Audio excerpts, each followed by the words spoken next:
Você consegue imaginar comprar uma casa tão barata que parece erro de preço, só para descobrir que há um motivo terrível para ninguém querer ficar lá? Parece história de terror, não é?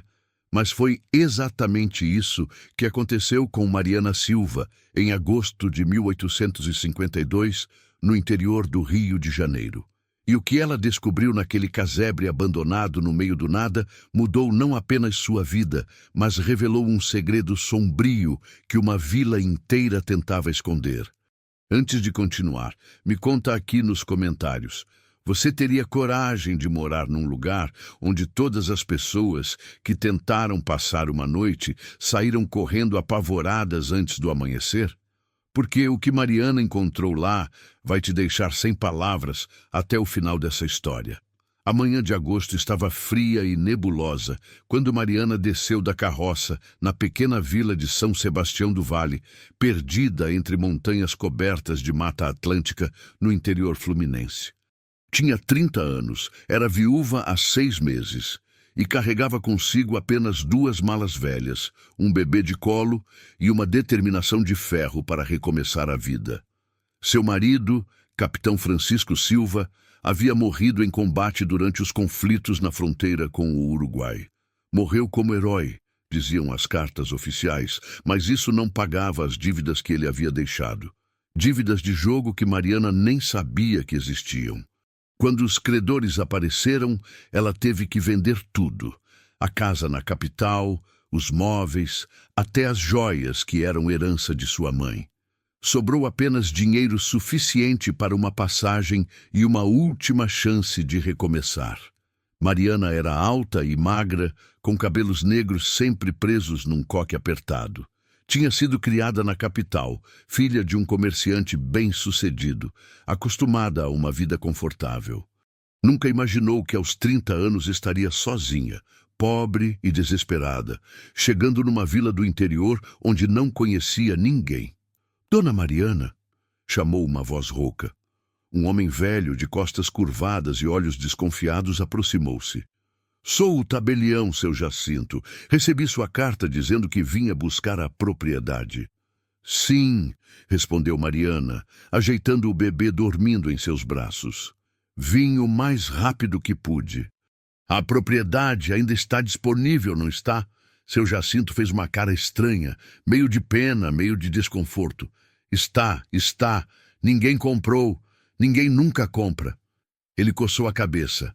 Olha, dona, a senhora tem certeza disso? Porque aquele lugar, bem, tem fama ruim. Fama ruim não me assusta. Preciso de um teto para meu filho. E o preço estava dentro do que posso pagar. Ah, o preço. Mariana havia visto o anúncio num jornal da capital 3 semanas atrás. Casebre com terreno amplo, região montanhosa, preço imperdível, 200 mil réis. Era absurdamente barato. Uma propriedade assim deveria custar pelo menos 2 contos de réis. Mas Mariana não estava em posição de questionar oportunidades. Escreveu imediatamente, enviou o dinheiro, praticamente tudo o que tinha, e recebeu os documentos de compra pelo correio. Vou levá-la até lá, disse seu Jacinto com um suspiro resignado. Mas quando chegarmos, a senhora vai entender por que o preço era tão baixo. A caminhada até o casebre levou quase 2 horas, subindo por trilhas estreitas e lamacentas que serpenteavam pela mata fechada. O bebê acordou e começou a chorar. Mariana tentava acalmá-lo enquanto lutava com as malas pesadas e o terreno irregular. Seu Jacinto ia na frente, em silêncio, apenas ocasionalmente olhando para trás, com aquela expressão de pena. Finalmente, a mata se abriu numa clareira. E ali estava o casebre. Mariana parou, sentindo o coração afundar. A construção era pequena, de pau a pique, com um telhado de palha todo esburacado. As paredes estavam manchadas de mofo e a porta da frente pendurava torta numa única dobradiça. Ao redor, o terreno estava completamente tomado pelo mato. Não havia horta, não havia cercas, apenas vegetação selvagem que parecia querer engolir a construção. Mas o pior era a sensação. Havia algo profundamente errado naquele lugar. O silêncio era pesado, antinatural. Mariana percebeu que não ouvia pássaros, não ouvia insetos, não ouvia nada além do vento sussurrando entre as árvores. Era como se a própria floresta evitasse aquele pedaço de terra. É aqui, disse seu Jacinto desnecessariamente. O casebre da desgraça, é como o povo chama. Casebre da desgraça? Repetiu Mariana, sentindo um arrepio. O velho tabelião suspirou. Há 15 anos, um homem chamado Tobias construiu esse casebre. Planejava cultivar a terra, fazer uma pequena roça. Morou aqui sozinho por 3 anos. Então, uma noite, o povo na vila ouviu gritos vindos daqui de cima. Quando subiram para ver o que era, encontraram Tobias morto dentro do casebre. Tinha se enforcado nas vigas do teto. Mariana engoliu seco. Suicídio? É o que todos pensaram. Até que uma família de colonos alemães, recém-chegados ao Brasil, comprou o lugar 6 meses depois. Eram 5 pessoas, o pai, a mãe e 3 filhos. Na primeira noite, saíram correndo antes do amanhecer, pálidos como fantasmas, recusando-se a voltar. Disseram que havia algo terrível dentro do casebre, algo que não era deste mundo. E depois? Depois, um tropeiro que não conhecia a história decidiu passar uma noite aqui. De manhã, o encontraram vagando pela mata, completamente louco. Balbuciava coisas sem sentido sobre sombras e sussurros. Morreu 3 dias depois, sem nunca recuperar a sanidade. Desde então, muitas pessoas tentaram ficar aqui.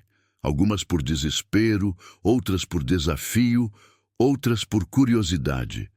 Nenhuma conseguiu passar uma noite completa. Todas saem correndo, apavoradas com algo que veem ou ouvem. Mariana olhou para o casebre, depois para o bebê em seus braços, depois para as 2 malas que continham tudo o que restava de sua vida. Não tinha escolha.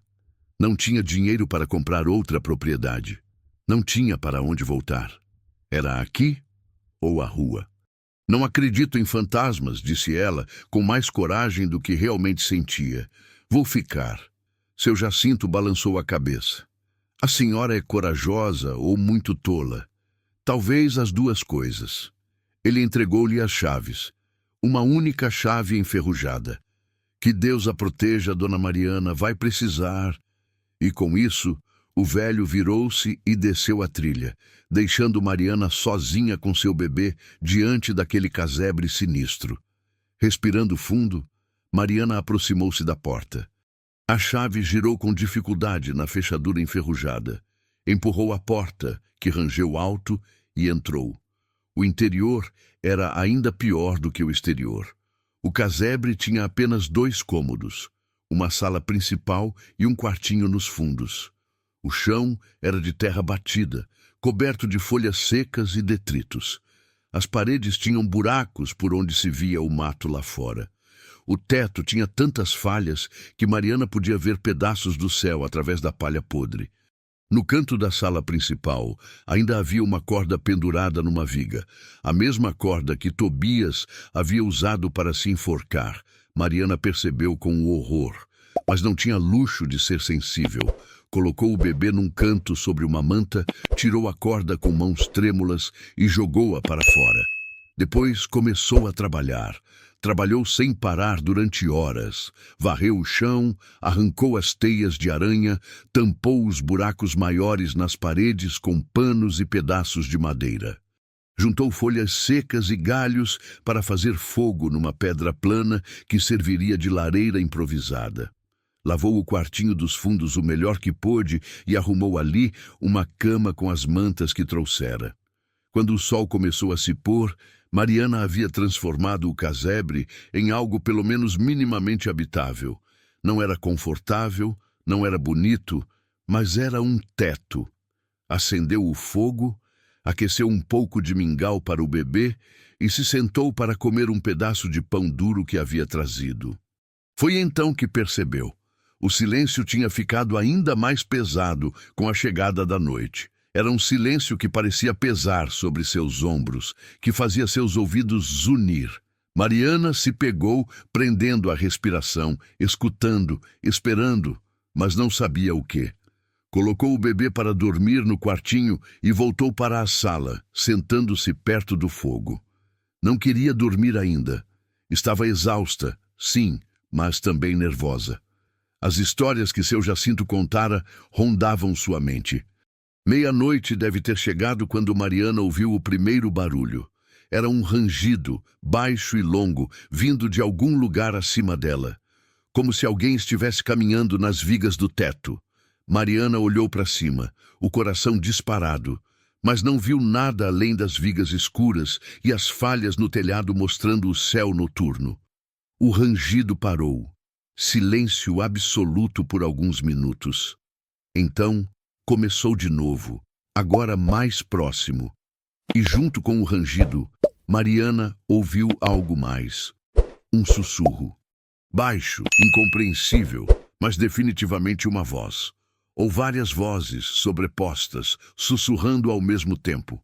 Mariana sentiu os pelos do corpo se arrepiarem. Não acredito em fantasmas, sussurrou para si mesma, mas sua voz tremia. Não acredito em fantasmas. Os sussurros ficaram mais altos. Agora Mariana conseguia distinguir palavras ocasionais, embora não fizessem sentido. Terra sagrada, profanada, vingança, sangue. O fogo tremelicou, como se uma rajada de vento tivesse entrado no casebre, embora não houvesse vento. A temperatura caiu abruptamente. Mariana podia ver sua própria respiração formando nuvens de vapor no ar gelado. E então viu uma sombra. Não uma sombra normal projetada pela luz do fogo. Era uma sombra que parecia se mover independentemente, deslizando pela parede, tomando forma humana. Uma figura alta, esquelética, com braços longos demais e uma cabeça que parecia inclinada num ângulo antinatural. Mariana não conseguiu se mover. Estava paralisada de terror, observando enquanto a sombra deslizava lentamente pela parede em sua direção. Os sussurros aumentaram de volume, tornando-se quase gritos. Do quartinho dos fundos, o bebê começou a chorar. E aquele som, o choro de seu filho, quebrou o feitiço de terror que mantinha Mariana imóvel. Sem pensar, ela se levantou de um salto e correu para o quartinho, pegou o bebê nos braços e preparou-se para sair correndo do casebre. Mas então parou. Lembrou-se de que não tinha para onde ir. Se saísse, ficaria na mata escura sem abrigo, sem comida, sem proteção. Seu bebê morreria de frio antes do amanhecer. E ela havia vendido tudo, usado todo o seu dinheiro para comprar aquele lugar amaldiçoado. Não tinha nada mais. Então, tremendo de medo, mas firme na decisão, Mariana virou-se e olhou diretamente para a sombra que agora bloqueava a entrada do quartinho. Eu sei que está aqui, disse ela, a voz trêmula, mas audível. Eu sei que há algo errado neste lugar, mas não vou sair, não posso sair. Então, se vai me fazer algum mal, faça logo. Mas se há alguma inteligência em você, algum resto de humanidade, então ouça. Sou apenas uma viúva desesperada tentando proteger seu filho. Não vim aqui causar problemas. Só preciso de um lugar para sobreviver. A sombra pareceu hesitar. Os sussurros diminuíram de volume. E então, lentamente, a figura sombria começou a se dissipar, como fumaça levada pelo vento. A temperatura voltou ao normal. O fogo parou de tremelicir. Os sussurros cessaram completamente. Mariana ficou parada ali, abraçando o bebê, esperando. Mas nada mais aconteceu. Eventualmente, exausta além da conta, ela se deitou com o bebê e, surpreendentemente, dormiu. Quando acordou, o sol estava alto. Havia sobrevivido à primeira noite. Algo que ninguém havia conseguido fazer em 15 anos, mas ao sair do quartinho, Mariana encontrou algo estranho. No chão de terra batida da sala principal, alguém ou alguma coisa havia desenhado símbolos. Eram marcas estranhas, como letras de um alfabeto que ela não reconhecia, arranjadas em círculo ao redor de onde ela havia sentado perto do fogo. E no centro do círculo havia um objeto que definitivamente não estava lá na noite anterior. Uma pequena estatueta de pedra, negra como carvão, representando uma figura humana em posição de súplica. Mariana pegou a estatueta com mãos trêmulas. Era pesada, fria ao toque e emanava uma sensação de profunda tristeza. Virou-a examinando. Na base havia uma inscrição em português antigo, mal legível. Aqui jaz a verdade enterrada. Aqui jaz o pecado não confessado. O que aquilo significava? O que havia acontecido naquele lugar? E por que, pela primeira vez em 15 anos, alguém havia sobrevivido à noite no casebre da desgraça? Mariana olhou para a estatueta, depois para os símbolos no chão, depois para a trilha que levava de volta à vila. Tinha duas opções: fugir daquele mistério e condenar-se e seu filho à miséria, ou ficar e descobrir a verdade, não importa quão terrível fosse. Respirou fundo e tomou sua decisão. O que será que aconteceu naquele casebre há 15 anos? E por que Mariana conseguiu sobreviver onde todos falharam? Continue acompanhando para descobrir o segredo sombrio que a vila inteira tenta esconder. Na manhã seguinte, Mariana desceu a trilha até a vila com a estatueta escondida numa bolsa. Precisava de respostas e sabia exatamente quem perguntar. A vila de São Sebastião do Vale era pequena, com não mais de 200 almas. Tinha uma praça central com uma igreja antiga, uma venda, uma ferraria e algumas casas de pau a pique, alinhadas em duas ruas lamacentas. Era o tipo de lugar onde todos conheciam todos, onde segredos eram impossíveis de guardar, a menos que toda a comunidade conspirasse para mantê-los. Mariana foi direto ao cartório do seu Jacinto. O velho estava sentado atrás de uma mesa cheia de papéis amarelados, rabiscando algo num livro de registros. "Dona Mariana!" exclamou ele, claramente surpreso. A senhora sobreviveu à noite?" "Sobrevivi, e encontrei isto." Mariana colocou a estatueta sobre a mesa. O rosto de seu Jacinto empalideceu. Ele olhou para a estatueta como se fosse uma serpente venenosa prestes a atacar. Onde encontrou isso?" "No casebre. Apareceu durante a noite, junto com símbolos desenhados no chão." Mariana se inclinou sobre a mesa. "Seu Jacinto, o senhor sabe o que é isso?" O velho não respondeu. Apenas continuou olhando para a estatueta, as mãos tremendo levemente. "Seu Jacinto, se há algo que eu preciso saber sobre aquele lugar, me conte agora.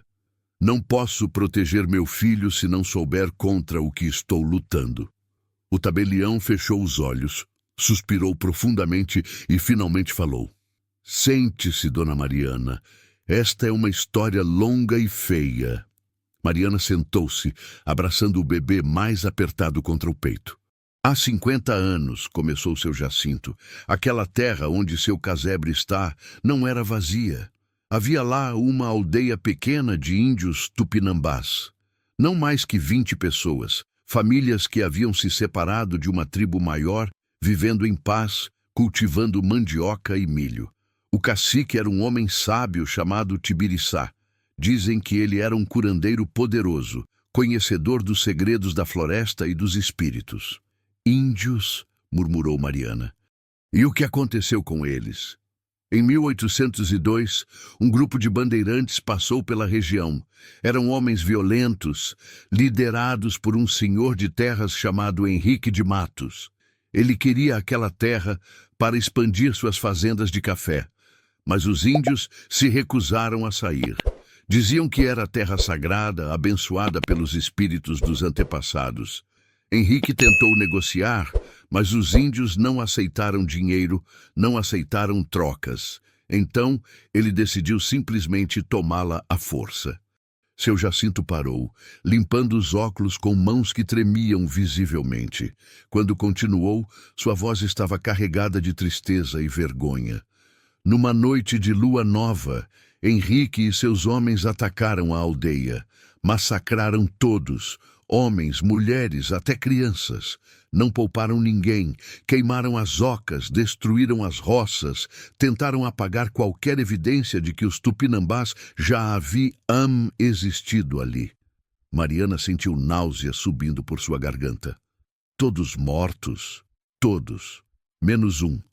O cacique Tibiriçá estava fora da aldeia na noite do massacre, buscando ervas medicinais na floresta. Quando voltou e encontrou sua família e seu povo mortos, dizem que algo nele quebrou. Não era mais humano, era apenas dor e sede de vingança transformadas em carne. E o que ele fez? Invocou os espíritos antigos. Usando artes que seu povo guardava há gerações, ele amaldiçoou aquela terra. Disse que qualquer um que tentasse viver ali seria assombrado pelos espíritos dos mortos, que nunca teriam paz até que a verdade fosse revelada e justiça fosse feita. Então, Tibiriçá foi até a fazenda de Henrique, invadiu sua casa e o confrontou. Houve uma briga. Henrique atirou no cacique, mas antes de morrer, Tibiriçá amaldiçoou também Henrique, dizendo que seus descendentes carregariam o peso do sangue derramado. E Henrique? O que aconteceu com ele? Morreu louco 3 anos depois. Antes de morrer, confessou o massacre numa crise de delírio. Mas a essa altura, ele era visto como louco. Ninguém levou a confissão a sério. A aldeia massacrada foi simplesmente esquecida, apagada da história como se nunca tivesse existido. Mariana olhou para a estatueta. E isto? É um ídolo funerário tupinambá. Era enterrado com os mortos para guiar seus espíritos ao outro mundo. Se apareceu no casebre, é porque os espíritos estão tentando se comunicar. Querem algo. Querem o quê? Seu Jacinto balançou a cabeça. Não sei ao certo, mas suspeito que querem que a verdade seja conhecida.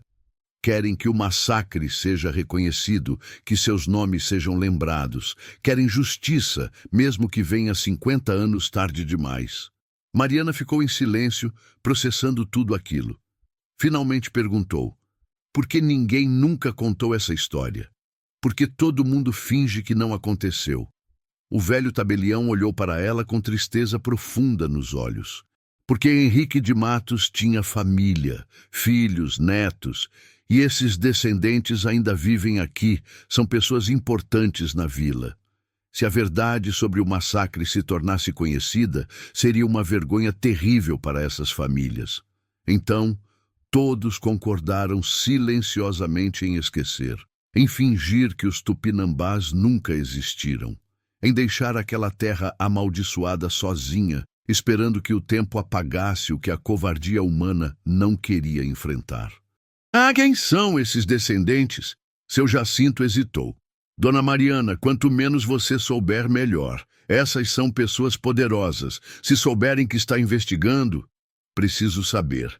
Se vou ficar naquela terra, preciso entender completamente contra o que estou. O tabelião suspirou. O principal descendente é o coronel Rodrigo de Matos, dono da maior fazenda da região. Ele é bisneto de Henrique.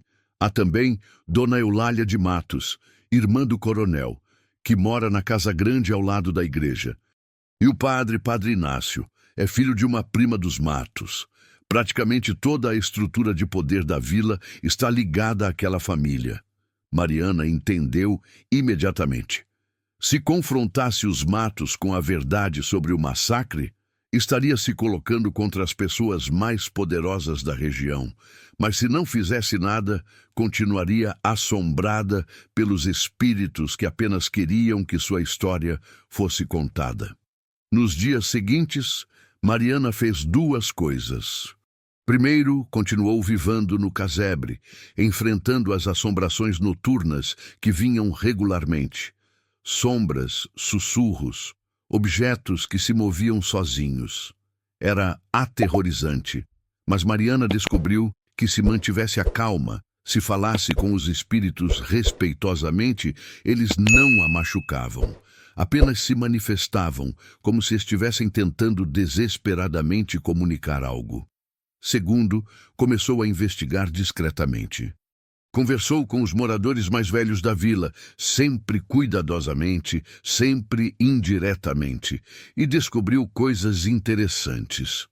Uma senhora idosa chamada Dona Benedita, que tinha 92 anos, lembrava-se vagamente de uns índios que viviam no morro quando era criança. Eram gente boa, quieta. Um dia simplesmente sumiram.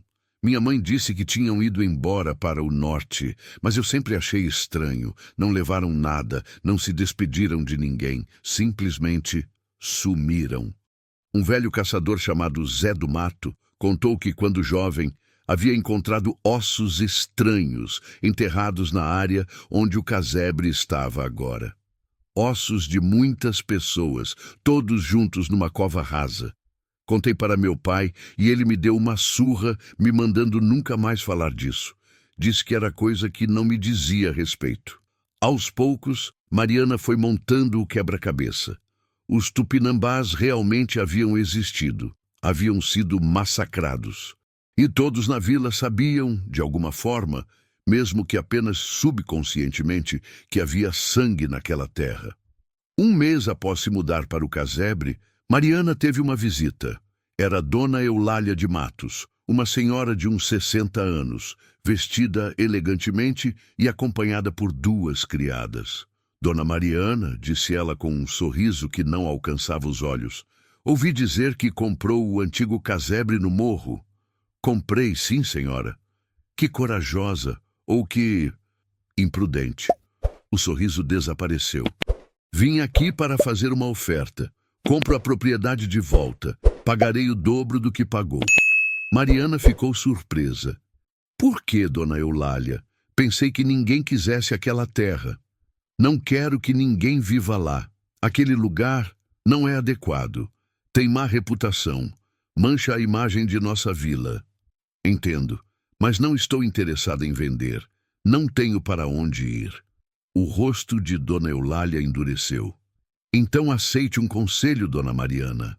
Há coisas nesta vila que é melhor deixar enterradas, segredos que não devem ser desenterrados. Se for sábia, viverá sua vida quieta naquele casebre e não fará perguntas inconvenientes. Era uma ameaça clara. Mariana sentiu raiva crescer. E se eu não for sábia? Dona Eulália se aproximou, baixando a voz. Então descobrirá que pessoas poderosas podem tornar a vida muito difícil para uma viúva pobre e sozinha. Pode se encontrar sem crédito na venda. Pode descobrir que os moradores foram instruídos a não ajudá-la. Pode até descobrir que as autoridades têm perguntas sobre como uma viúva conseguiu dinheiro para comprar propriedade. Entende o que estou dizendo? Mariana entendeu perfeitamente. Era chantagem. Obrigada pela visita, Dona Eulália, mas vou ficar em minha propriedade e não vou parar de fazer perguntas. A senhora saiu furiosa e Mariana soube que havia feito um inimigo poderoso. Naquela noite, as assombrações foram mais intensas do que nunca. Mas desta vez, Mariana prestou atenção real, não fugiu dos sussurros. Ouviu-os e começou a entender. Os espíritos estavam tentando mostrar algo. Através de visões nebulosas, Mariana viu flashbacks do massacre. Viu homens, mulheres e crianças sendo mortos brutalmente. Viu a aldeia sendo queimada. Viu Henrique de Matos, uma figura alta e cruel, comandando tudo. E viu onde os corpos haviam sido enterrados. Numa cova rasa, diretamente embaixo de onde o casebre agora estava. Mariana havia construído sua nova vida literalmente sobre os ossos dos massacrados. No dia seguinte, Mariana tomou uma decisão. Cavaria. Encontraria os ossos. E então, então decidiria o que fazer. Trabalhou durante 3 dias, cavando cuidadosamente no chão do casebre. No terceiro dia, sua pá atingiu algo duro. Ossos. Muitos ossos. Uma cova grande, cheia de restos humanos. Mariana sentou-se ao lado da cova aberta, olhando para os restos dos tupinambás massacrados. Eram 20 esqueletos pelo menos, todos jogados sem cerimônia. alguns ainda com pontas de flechas ou balas de mosquete alojadas nos ossos. Chorou. Chorou por aquelas pessoas que haviam sido mortas apenas por existirem no caminho da ganância de alguém. Chorou pela injustiça, pela crueldade, pelo fato de que por 50 anos seus assassinos haviam ficado impunes e suas vítimas haviam sido esquecidas. E soube o que precisava fazer. Mariana vai ter coragem de expor o massacre e enfrentar a família mais poderosa da vila? E o que os espíritos farão quando finalmente descobrirem que alguém está disposta a contar sua história? Continue acompanhando, porque o confronto final está chegando. Mariana passou a noite inteira ao lado da cova aberta com os espíritos. Desta vez, não eram assustadores, eram apenas tristes. Apareciam como vultos translúcidos, reunidos ao redor da cova, olhando para seus próprios ossos esquecidos. Eu vou contar sua história, prometeu Mariana em voz alta. Vou fazer com que todos saibam o que aconteceu aqui. Não vou deixar que vocês sejam esquecidos. Os espíritos pareceram ouvir. Um deles, o mais definido, provavelmente o cacique Tibiriçá, inclinou a cabeça para ela num gesto de gratidão silenciosa. Na manhã seguinte, Mariana deixou o bebê com Dona Benedita, a única pessoa na vila em quem confiava, e foi até o cartório. Pediu a seu Jacinto que a acompanhasse de volta ao casebre, trazendo um escrivão oficial para documentar o que ela havia encontrado. O velho tabelião ficou pálido quando viu os ossos. Meu Deus, é verdade então. Realmente aconteceu. Aconteceu. E agora precisa ser oficialmente reconhecido. Quero que isso seja registrado em cartório. Quero que seja documentado que aqui houve um massacre e que essas são as vítimas. Dona Mariana, se fizermos isso, os matos vão... Não me importo com o que os matos vão fazer. Essas pessoas merecem ser lembradas, merecem um enterro digno, merecem justiça, mesmo que seja 50 anos tarde demais. Seu Jacinto olhou para os ossos, depois para Mariana, depois novamente para os ossos. Finalmente, assentiu. Tem razão. Carregamos essa vergonha há tempo demais. Vou documentar tudo. Durante os próximos 3 dias, seu Jacinto e 2 escrivãos auxiliares documentaram meticulosamente a cova. Contaram os esqueletos, mediram a cova, anotaram os sinais de violência nos ossos, criaram um relatório oficial completo. Mariana, por sua vez, não ficou parada. Falou com todos na vila que quiseram ouvir. Contou sobre o massacre, mostrou a cova, exigiu que a verdade fosse reconhecida. A reação da vila foi dividida. Alguns, especialmente os mais velhos, que sempre souberam, mas nunca tiveram coragem de falar, apoiaram Mariana. Outros, ligados à família Matos, ou simplesmente temerosos de perturbar a ordem estabelecida, a criticaram violentamente. O coronel Rodrigo de Matos não demorou a agir. 3 dias depois de Mariana começar a falar abertamente sobre o massacre, ele apareceu no casebre com 6 homens armados. Dona Mariana, disse ele, sua voz fria como gelo, a senhora está espalhando mentiras caluniosas sobre minha família. Não são mentiras, coronel. São fatos documentados. Há 20 esqueletos enterrados embaixo deste casebre, todos com sinais de morte violenta, e há documentação histórica ligando seu bisavô ao massacre. Meu bisavô era um homem respeitável. Essas acusações são absurdas. Seu bisavô era um assassino, e o senhor sabe disso. É por isso que sua família tem mantido esse segredo por tanto tempo. O rosto do coronel ficou vermelho de raiva. Dou à senhora 24 horas para deixar esta propriedade e esta vila. Se não fizer isso voluntariamente, farei com que seja removida à força. Esta é minha propriedade legal. O senhor não pode me expulsar. Ah, não! Sou o homem mais poderoso desta região. Tenho influência sobre o juiz, sobre a polícia, sobre todos que importam. Posso fazer com que essa propriedade seja confiscada por qualquer motivo que eu inventar. dívidas de impostos, irregularidades nos documentos, qualquer coisa. E então, o que fará Dona Mariana? Uma viúva pobre, sem recursos, sem aliados, sem nada. Mariana o encarou sem piscar. Farei o que tiver que fazer, mas não vou parar de falar a verdade. E não vou deixar que esses espíritos continuem esquecidos. O coronel se virou para ir embora, mas parou. A senhora é uma tola. Uma tola corajosa, mas tola mesmo assim. Descobrirá que coragem sem poder não serve para nada. E saiu. Mariana sabia que ele cumpriria suas ameaças. Precisava de ajuda, de aliados. Mas onde encontrá-los numa vila onde todos temiam a família Matos? A resposta veio de uma fonte inesperada. No dia seguinte, um homem chegou ao casebre.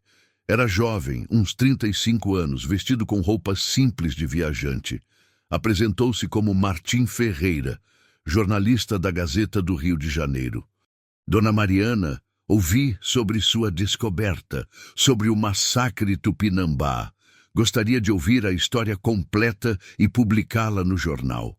Mariana sentiu esperança pela primeira vez em dias. Como soube? Seu Jacinto me enviou uma carta. Somos velhos amigos. Ele pensou que eu poderia ajudar.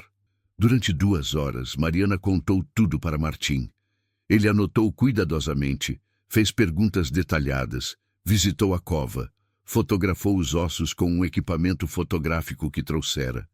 Esta é uma história importante, disse ele, não apenas pela injustiça específica, mas pelo que representa.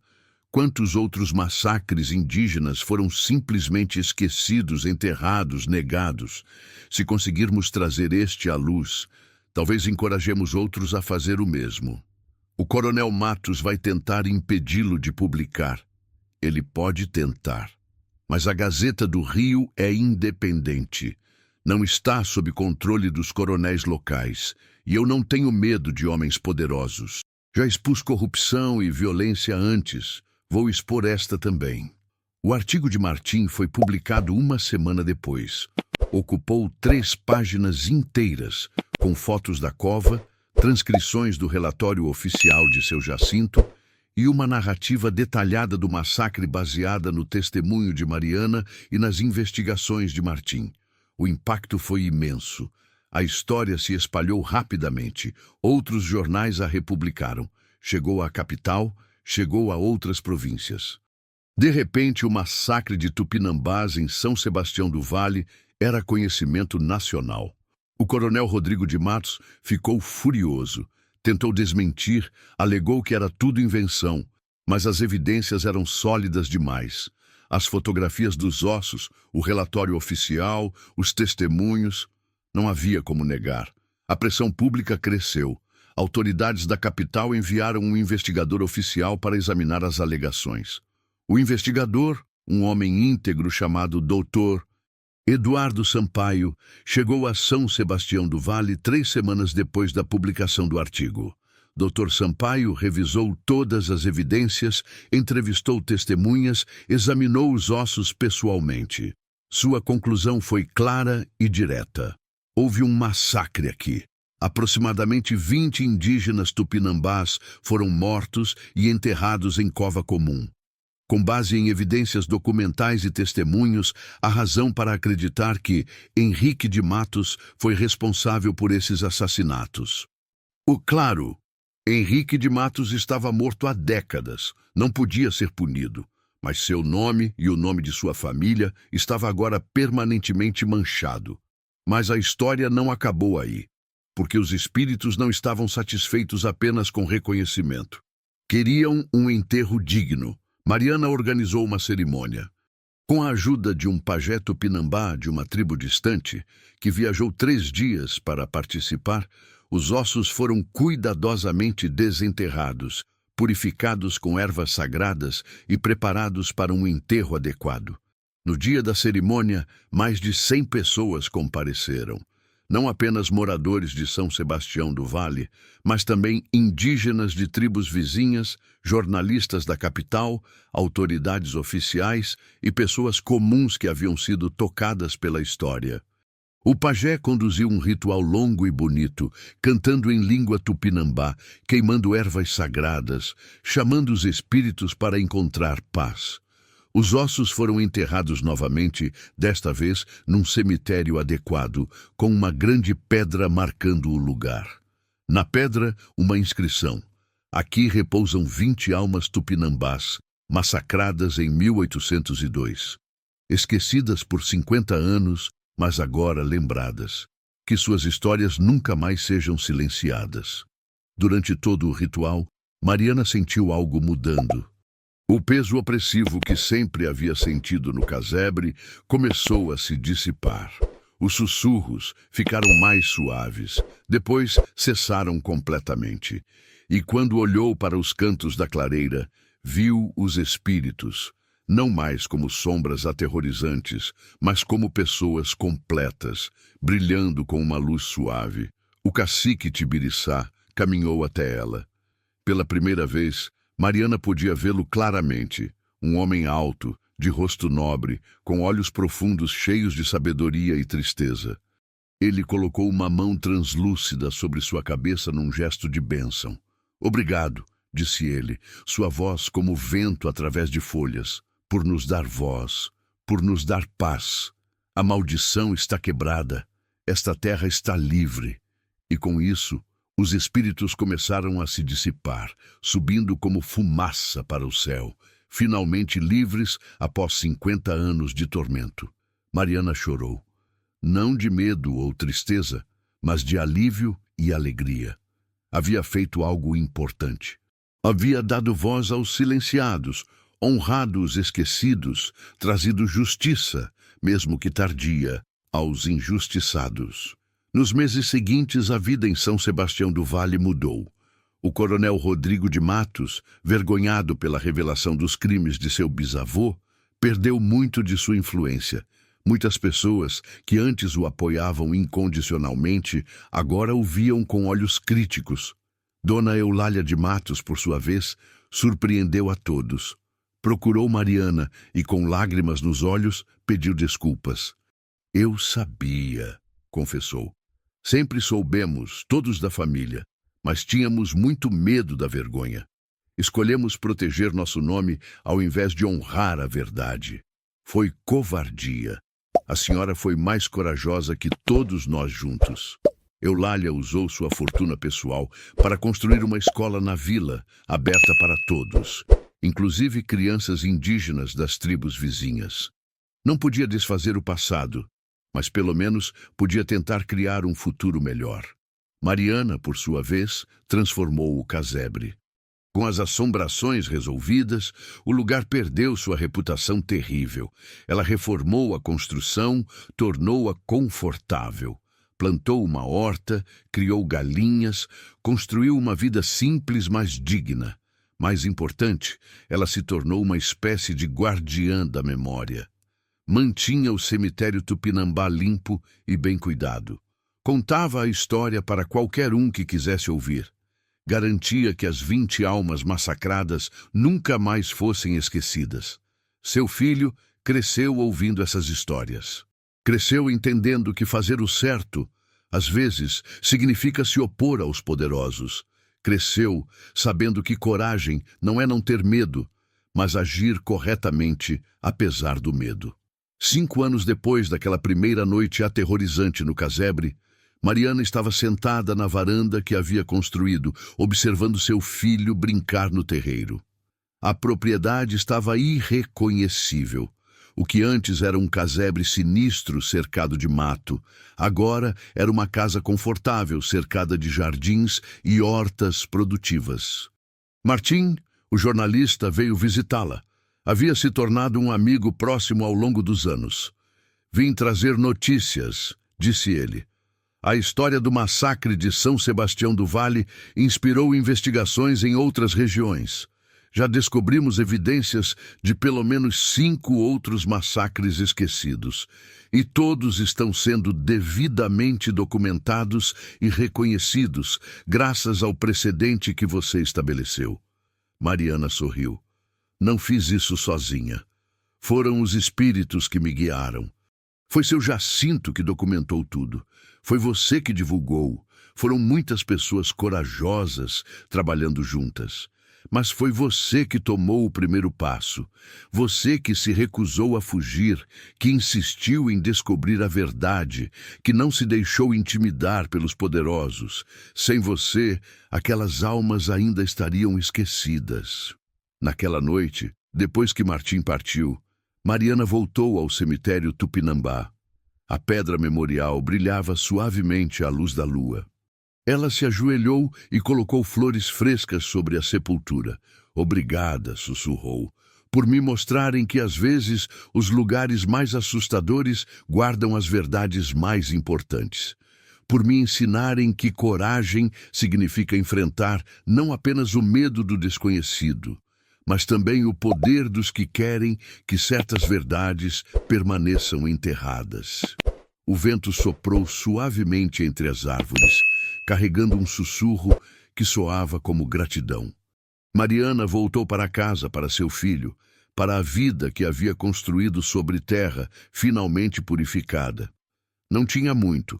Ainda era uma viúva pobre, vivendo numa propriedade modesta no meio do nada. Mas tinha algo muito mais valioso. Tinha paz de consciência. Tinha a satisfação de ter feito o certo. Tinha o respeito de uma comunidade que aprendeu, graças a ela, que algumas verdades são importantes demais para serem enterradas. A história de Mariana nos ensina uma lição fundamental sobre coragem e verdade. Ela comprou uma propriedade amaldiçoada porque não tinha escolha. Mas quando descobriu por que aquele lugar era assombrado, ela teve uma escolha: fugir da verdade terrível ou enfrentá-la. Escolheu enfrentar, e ao fazer isso, não apenas libertou os espíritos que assombravam a terra, mas também libertou uma vila inteira de um segredo vergonhoso que todos carregavam. Quantas vezes, em nossas vidas, nos deparamos com verdades inconvenientes? Quantas vezes escolhemos olhar para o outro lado porque confrontar a verdade seria difícil, seria perigoso, seria desconfortável? Mariana nos mostra que algumas verdades precisam ser ditas, não importa o custo. Que justiça tardia ainda é justiça, que os esquecidos merecem ser lembrados, que os silenciados merecem ter voz. Ela era apenas uma viúva pobre e desesperada. Não tinha poder, não tinha influência, não tinha recursos, mas tinha algo mais importante: tinha integridade. E essa integridade moveu montanhas. Então, da próxima vez que você se deparar com uma verdade difícil, lembre-se de Mariana. Lembre-se de que uma pessoa comum, com coragem extraordinária, pode fazer diferença, pode mudar histórias, pode trazer paz para almas atormentadas e justiça para injustiças antigas.